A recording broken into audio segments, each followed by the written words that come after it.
Bonjour tout le monde. Dans la capsule vidéo d'aujourd'hui, nous allons étudier la distribution de Student et son utilité pour le chapitre 4 d'Introduction à l'économétrie de Wooldridge.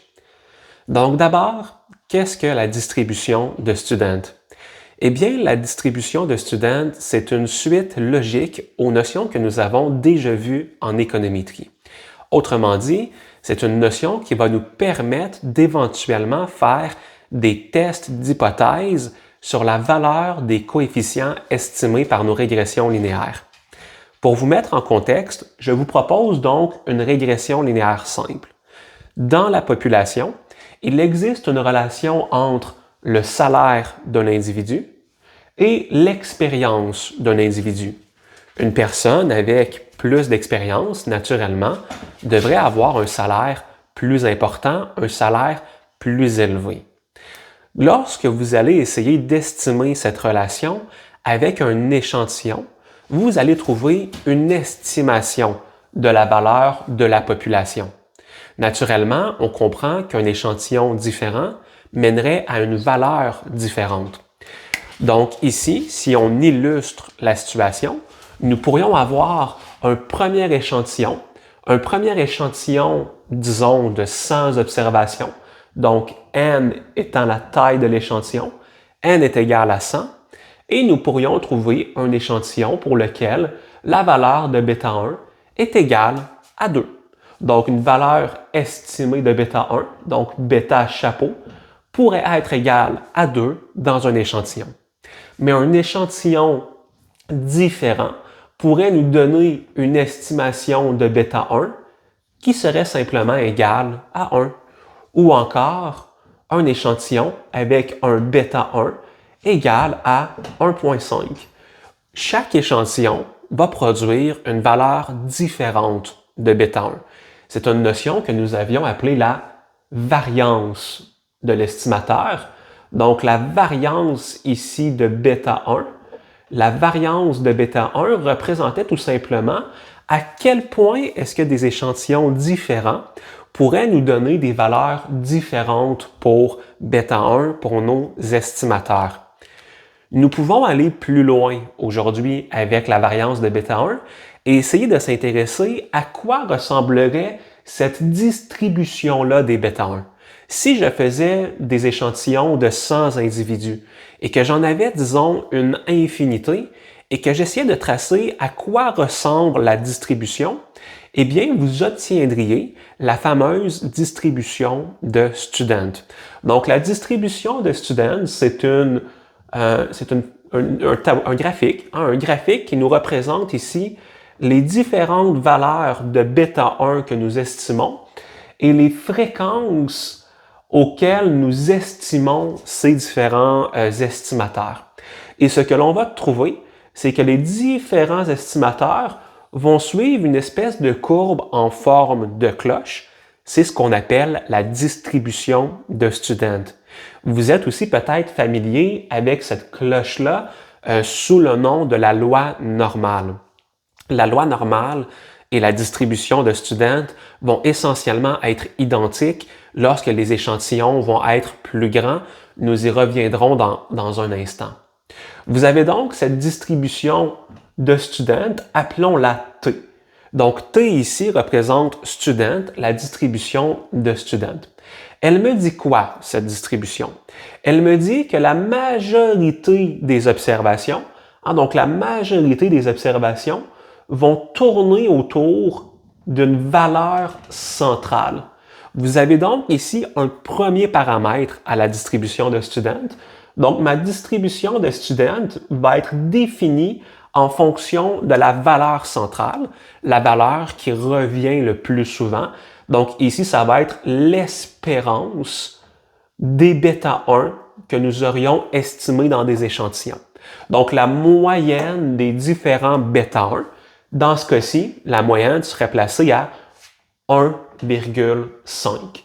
Donc, bêta 1 ici, ou plutôt la distribution de Student, est centrée autour de 1,5. C'est le premier paramètre de notre distribution.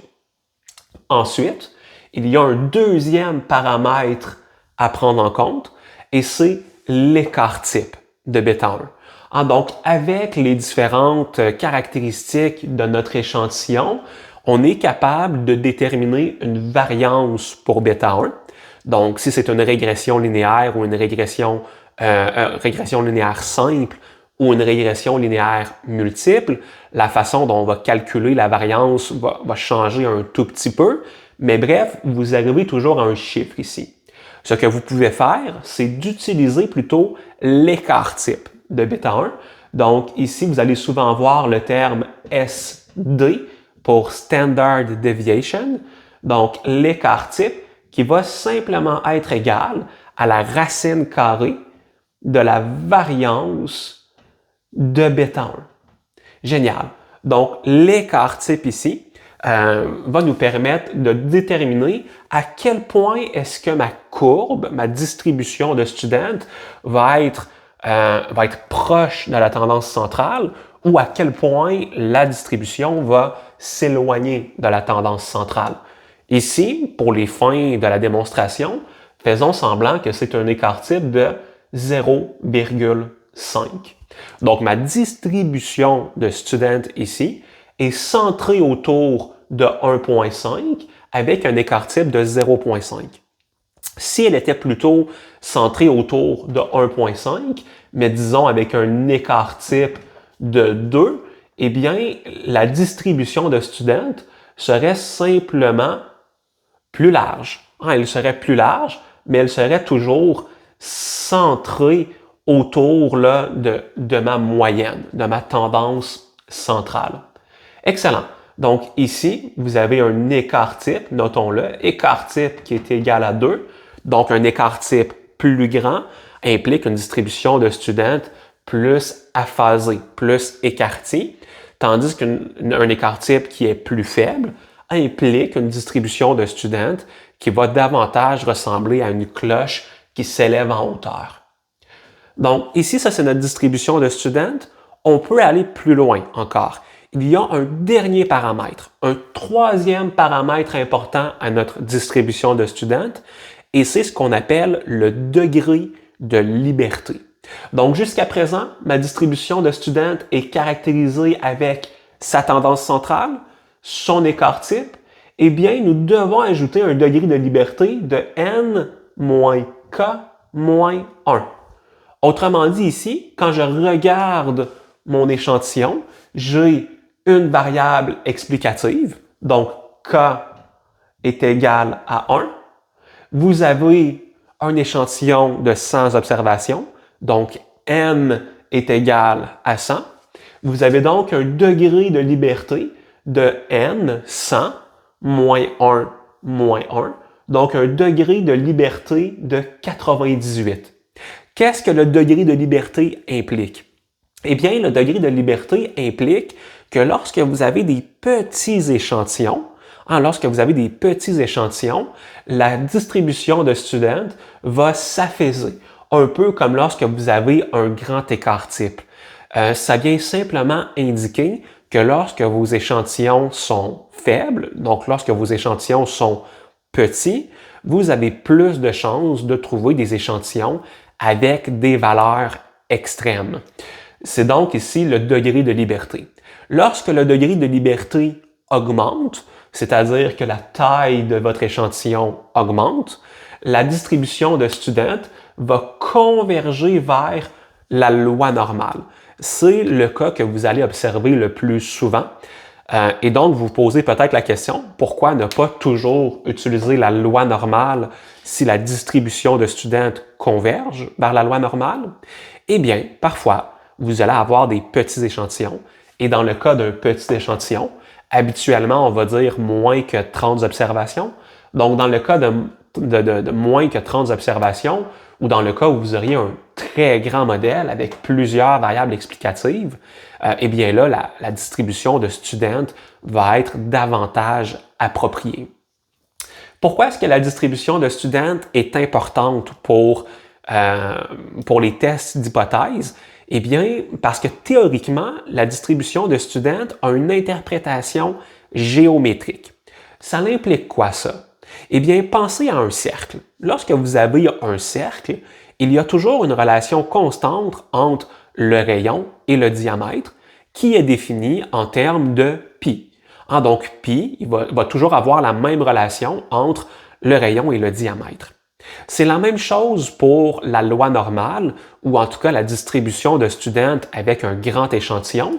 Et l'idée, c'est que si par exemple j'avais une distribution de students, donc écrivons-nous-la ici, et cette distribution-là de students a des paramètres, donc T en fonction, on va se l'écrire un petit peu plus bas pour le voir comme il faut, donc T en fonction, disons, d'une tendance centrale de 50, avec un écart type de 1, qu'est-ce que ça l'implique?